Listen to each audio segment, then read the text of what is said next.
అసలు ఆ మనిషికి చావు తెలివితేటలే రాకముందే ఆకాశాన్ని అంతరిక్షాన్ని అధిగమించేటువంటి ఒక అతి పెద్ద సీసీ కెమెరాగా దేవుడు పరలోకంలో నుంచి ప్రతి వస్తువును చూస్తూ చూస్తూ చూస్తూ ఉన్నాడండి. ఆయన కంటికి కనిపించలేనటువంటి ఏ వస్తువు లేదు, ఆయన కంటికి కనిపించలేనటువంటి ఏ జంతువు లేదు, ఆయన కంటికి కనిపించలేనటువంటి ఏ మనిషి కూడా లేడండి. ప్రతిదీ కూడా దేవుడు చూస్తున్నాడు. మనం చేసేటువంటి దొంగతనాలు దేవుడు చూస్తున్నాడు. మనం ఎదుటి వాళ్ళతో చేసేటువంటి వ్యభిచారాలు ఉంటాయి చూసారా, అక్రమ సంబంధాలు ఉంటాయి చూసారా, వీటన్నిటిని కూడా దేవుడు అబ్జర్వ్ చేస్తున్నాడు. ప్రతిదీ అబ్జర్వ్ చేస్తున్నాడండి దేవుడు. ఎవ్వరూ లేరు కదా అని మన దగ్గర ఉన్నటువంటి వస్తువులను తీసేసుకుని జోబులో పెట్టేసుకుందాం, దాచేసుకుందాం, ఇంటికి పట్టుకెళ్ళిపోదాం అంటే పని అవదండి.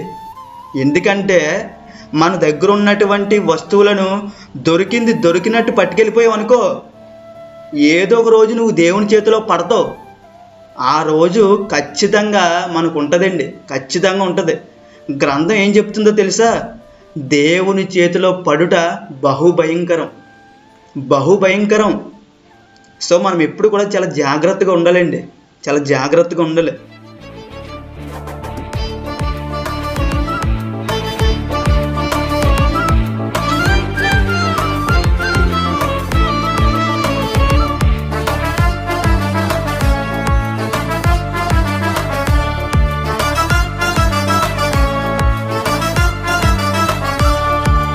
దేవుడు ఉన్నాడు, నిన్ను చూస్తున్నాడు, నీ ప్రతి అడుగడుగు గమనిస్తున్నాడు.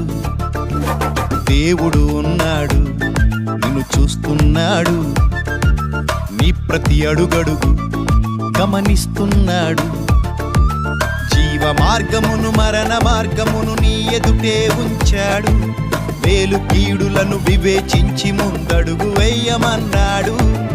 ఆకాశాలకు ఎక్కిపోయిన అక్కడను ఉన్నాడు. పాతాళంలో దాక్కున్నా నీ పక్కనే ఉండగలడు. దేవుడు ఉన్నాడు, నిన్ను చూస్తున్నాడు, నీ ప్రతి అడుగడుగు గమనిస్తున్నాడు. దేవుడు ఉన్నాడు, నిన్ను చూస్తున్నాడు, నీ ప్రతి అడుగడుగు గమనిస్తున్నాడు.